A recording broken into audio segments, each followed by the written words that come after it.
জয় মা শারদা শ্যামা সুতা জগৎ জননী রামকৃষ্ণ ভক্তিদাত্রী চৈতন্যকারিণী। বন্ধুরা, প্রতিদিনের মতো আজকে সন্ধ্যাটিও কাটুক শ্রী শ্রী মায়ের সান্নিধ্যে। আমাদের এই প্রয়াস যদি তোমাদের ভালো লাগে তাহলে লাইক এবং কমেন্ট করো, আর কমেন্টে জয় মা লিখে পাঠাও, আর সেই সঙ্গে চ্যানেলটিকে সাবস্ক্রাইব করে আমাদের পাশে থাকো। আজকের এই অংশের পাঠে আমরা দেখব অনেক স্ত্রীলোকই মায়ের কাছে আসতেন। তারা অনেক সময় অতি সাধারণ ঘর গেরস্থালির কথা মাকে জানাতেন। দুপুরবেলার সামান্য বিশ্রাম নেবার সময়টুকুও ছাড় ছিল না। মা তাদের সব কথাই শুনতেন এবং হাঁ হাঁ করে সম্মতিসূচক শব্দ করতেন। এই রকমও কখনো দেখা গেছে কোনো স্ত্রীলোক মায়ের কাছে দীক্ষা নেবার জন্য পীড়াপিড়ি করছে, কিন্তু মা দীক্ষাদানে কিছুতেই রাজি হচ্ছেন না। পরে অনেক অনুনয় বিনয় করে কথাবার্তার পর মা রাজি হয়ে তাকে দীক্ষা দিয়েছেন। আর সেই সব ঘটনাগুলি লেখিকা আমাদের জন্য লিপিবদ্ধ করে অমূল্য উপহার হিসেবে রেখে গেছেন। এইবার শুরু করা যাক আজকের পাঠ। দুপুরে খাওয়া দাওয়া করার পর মা একটু বিশ্রাম করছিলেন। এমন সময় কয়েকজন স্ত্রীলোক দর্শন করতে এলেন। মা শুয়ে শুয়েই তাদের কুশল প্রশ্ন করতে লাগলেন। তারা দু একটি কথা বলার পর আরম্ভ করলেন। আমার একটি ভালো ছাগল আছে, 2 সের দুধ দেয়, 3টি পাখি আছে, এই সবই এখন অবলম্বন। আর বয়স তো কম হয়ে গেল না মা? আমার তখন ঠাকুরের কথা মনে পড়ল, বেড়াল পুষিয়ে মহামায়া সংসার করান। শ্রী শ্রী মা হাঁ হাঁ করে যেতে লাগলেন। আহা মা, আমাদের জন্য তোমাকে কতই না সইতে হয়। এই বিশ্রামটুকুর সময়েও যত রাজ্যের বাজে কথা। বৈকালবেলায় একটু পরে আসতে আমরা বিদায় নিলাম। গত 11ই ফাল্গুন মা পিত্রালয়ে গিয়েছিলেন। 1320 সনের আশ্বিন মাসের পূজার পূর্বে কলিকাতায় ফিরেছেন। একদিন বৈকালে গিয়ে দেখি একটি স্ত্রীলোক তার পদতলে কাঁদছেন দীক্ষার জন্য। শ্রীশ্রীমা চৌকির ওপর বসে আছেন। মা সম্পূর্ণ অসম্মত, বলছেন, আমি তো তোমাকে পূর্বেই বারণ করেছি, কেন এলে? আমার শরীর ভালো নয়, এখন হবে না। সে ততই বলছে, আর মা ততই বিরক্তি প্রকাশ করছেন। তোমাদের আর কি, তোমরা তো মন্ত্রটি নিয়ে গেলে, তারপর? মেয়েটি তবুও নাছর। উপস্থিত সকলেই বিরক্তি হয়ে উঠলেন। শেষে মা বললেন, পরে এসো। তখন স্ত্রীলোকটি বললে, তবে আপনার কোনো ভক্ত ছেলেকে বলে দিন। মা বললেন, তারা যদি না শোনে?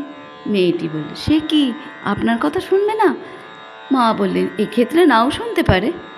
তারপর কিছুতেই না ছাড়াতে মা বললেন, আচ্ছা, খোকাকে, অর্থাৎ স্বামী সুবোধানন্দজি মহারাজের কথা বলেছেন, তাকে বলে দেব, সে দেবে। তবু মেয়েটি বলতে লাগলো, আপনি দিলেই ভালো হয়, আপনি ইচ্ছা করলেই পারেন।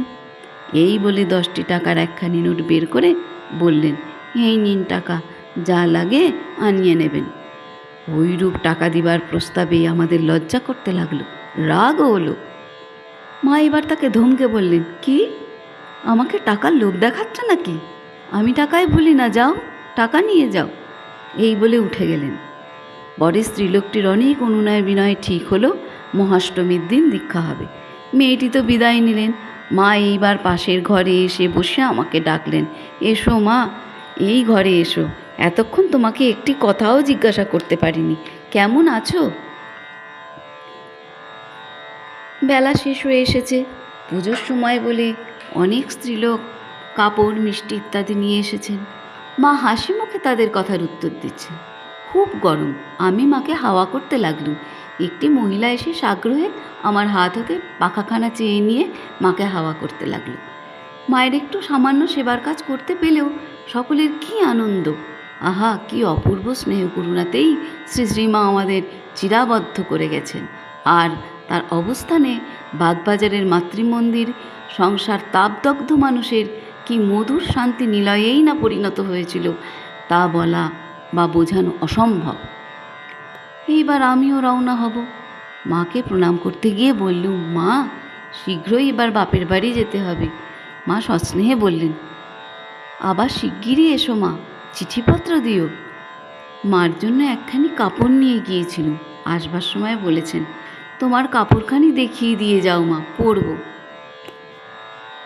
প্রায় 2.5 মাস পরে আবার একদিন 14ই অগ্রহায়ণ গিয়েছি। সিঁড়ি দিয়ে উঠতেই কলঘরে মায়ের সঙ্গে দেখা হলো। মা কাপড় কাচতে গিয়েছিলেন।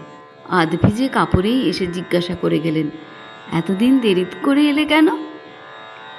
কাপড় কেচে এসে তক্তপোষের ওপর বসতে কুশল প্রশ্নদের পরে কথা প্রসঙ্গে জিজ্ঞেস করলুম, সেই যে স্ত্রীলোকটি মন্ত্র নিতে চেয়েছিলেন তার কি হলো মা? মা বললেন, সে সেদিন নিতে পারলে না, বলেছিল আমার অসুখ সারুক, তারপর নেবে, তাই হলো। অসুখ হওয়ায় সেদিন সে আসতে পারেনি, তার অনেক পরে একদিন এসে সে নিয়ে গেছে। আমি বললাম, তাই তো মা, আপনার মুখ দিয়ে যে কথা বেরিয়ে পড়ে তাই হয়। আমরা আপনার ইচ্ছে না মেনে নিজেরা কষ্ট পাই, আপনিও নিজের অসুস্থ শরীরে অনেক সময় দয়া করে দীক্ষা দিয়ে আমাদের ভোগ নিজ শরীরে নিয়ে আরও বেশি কষ্ট পান। মা বললেন, হ্যাঁ মা, ঠাকুর ওই কথাই বলতেন, নইলে এসব শরীরে কি রোগ হয়? এর মধ্যে আবার কলেরার মতো হয়েছিল। আমার ভাতৃবধূ সঙ্গে গিয়েছিল। মা তাকে দেখে বললেন, বেশ শান্ত বউটি, এক ব্যন্য নুনে পোড়া হলে মুশকিল হতো, অর্থাৎ আমার ভাতৃবধূ একটি মাত্র, সে ভালো না হলে তাকে নিয়ে সংসারে থাকা কষ্টকর হতো। আজকের পাঠ এখানেই সমাপ্ত হলো। আগামীকাল আবার দেখা হবে। মায়ের আশীর্বাদে সবার খুব ভালো হোক। জয় ঠাকুর, জয় মা, জয় স্বামীজি। হরি ওম তৎসৎ। শ্রীরামকৃষ্ণার্পণমস্তু।